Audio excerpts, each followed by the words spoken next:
Mas os verdadeiros mestres são aqueles que têm a vida de acordo com a mensagem. Por isso que o apóstolo João diz, não se engane, justo é quem pratica a justiça. Então, a justiça acompanha a pregação do justo, ok? E ter uma vida santa, filhos de Deus e filhos do diabo.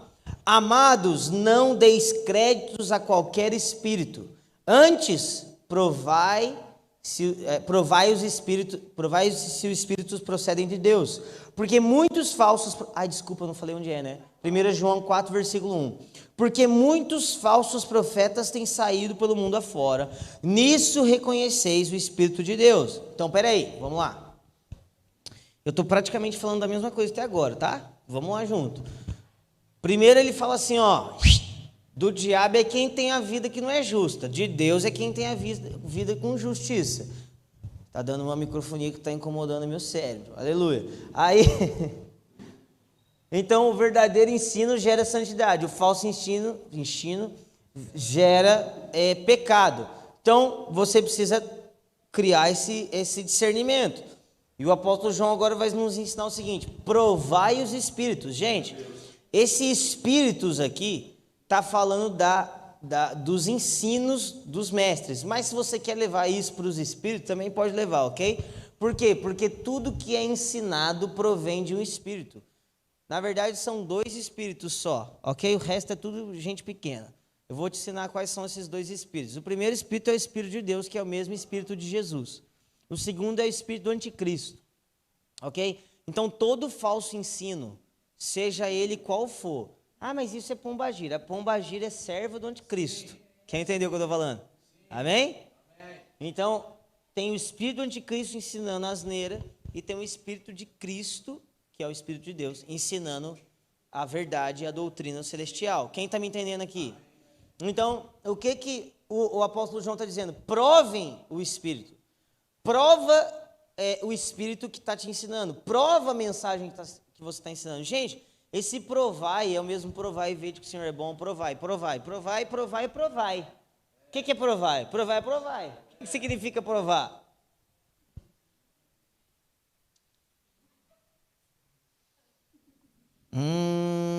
Tá podre.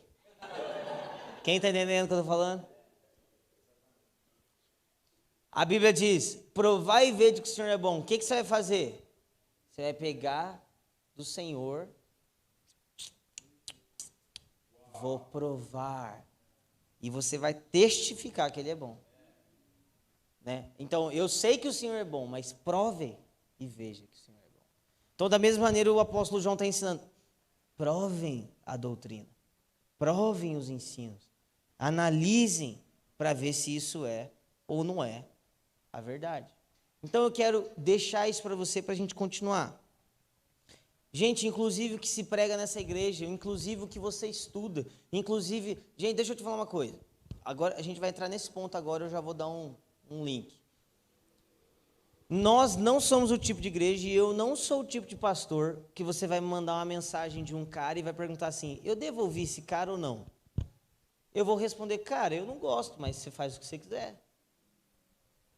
Agora, de verdade, se você se move só pelo eu não gosto do Alê, você não vai amadurecer nunca.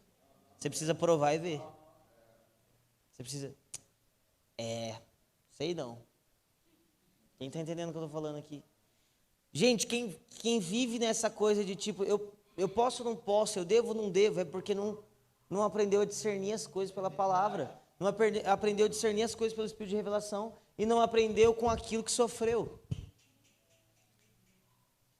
É um imaturo, é uma criança. Quem está me entendendo? Está fazendo sentido isso? Eu quero que você abra comigo em João 8, você já percebeu que eu gosto muito do apóstolo João, né? João 8, versículo 32, eu quase falei o que era. Você já conhece esse verso, eu vou falar.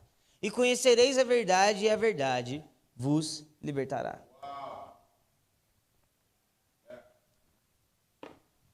Gente, é claro que aqui o Senhor Jesus está falando sobre sermos livres da prisão do pecado, sermos livres do jugo da lei. Presta atenção mais uma vez. Cara, é tão desgastante ter que ficar repetindo o fundamento sempre que o povo está falando bobeira. Mas, aleluia, a lei não é ruim, amém? Aleluia, o problema não é a lei, o problema não é a lei. Mas havia um jugo sobre nós, que era o jugo da lei. Por quê? Porque a lei reflete a santidade do Senhor, a santidade do Senhor sobre um povo que não é santo. Então, esse era o jugo da lei. Você não consegue por si mesmo se santificar. E por isso que Cristo diz: conhecereis a verdade, que é Ele mesmo, e essa verdade vos libertará. Vos libertará do jugo da lei, do jugo do pecado, da escravidão deste século e de tudo mais. Está fazendo sentido aqui comigo? Agora, essa palavra conhecereis a verdade é epignosis. Eu falei disso no meu livro. Se você já leu meu livro, que eu acho que a maioria aqui não leu, porque tudo está no diabo. Aleluia. Conhecereis a verdade, essa palavra conhecereis é epignosis, que significa conhecer por experiência. Então, é mais ou menos esse provar, é saber, é experimentar, é viver. Então, a Bíblia está dizendo: experimentem da verdade, vivam a verdade, conheçam a verdade de estar com ela, e essa verdade vos libertará. Agora, gente, presta atenção numa coisa. O que é liberdade, gente? O que é liberdade?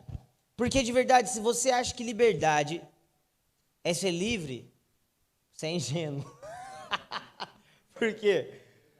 Porque ou você é preso aos seus próprios desejos, ou você é preso a um propósito maior.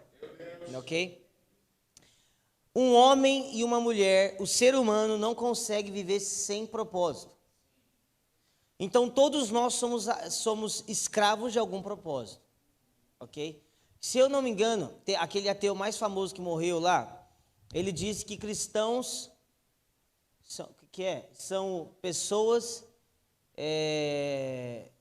que têm medo da escuridão, uma coisa assim. Pessoas, como é que ele falou? Sei lá.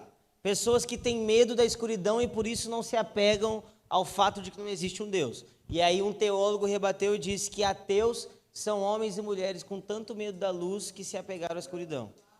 Então, gente, basicamente o ateísmo é crer em alguma coisa e o cristianismo é crer em outra coisa.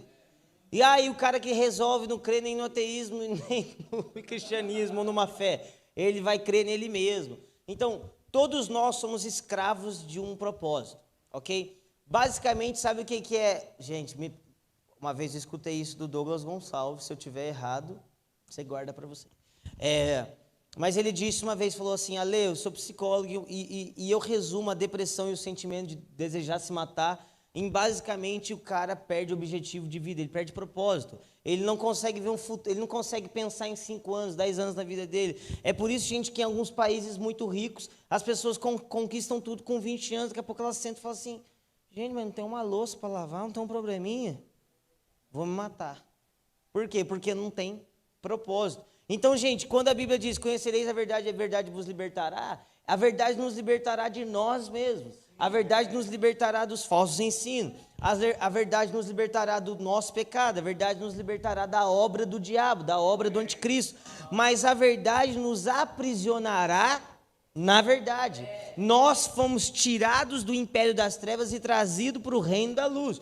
Nós ainda temos um governante. A diferença é que um era o imperador e o outro era um rei. Ok? Um era o império e o outro é monarquia. A monarquia celestial, de um rei perfeito, de luz e amor. Aleluia, coisa bonitinha. Agora, gente, existe um processo para a liberdade. Entende que eu tô? Vocês estão entendendo o que eu estou falando, né? Não estou falando que você tem que fazer nada para ser salvo, não, amém? Mas qual é o processo da liberdade? O conhecimento da verdade. Ok? Quem é verdadeiramente livre? Ou quem alcança a liberdade que Cristo propõe? Quem conhece a verdade. E por que eu estou falando isso, gente? Porque você não é um cristão livre se você não sabe discernir o que é joio e o que é trigo. Você não é um cristão livre se você não tem conhecimento da verdade. Quem está me entendendo? Então, o discernimento que você constrói está totalmente entrelaçado com o conhecimento que você tem. Como discernir se isso aqui é água com gás ou Coca-Cola, se eu não sei exatamente o que é água com gás? Quem está entendendo o que eu estou falando? Pelo amor de Deus, eu não estou falando que você tem que sair daqui pecando para você saber o que é santo e o que é pecado. Mas eu estou falando que você tem que sair daqui conhecendo o santo. Porque tudo que é diferente do santo automaticamente é pecado.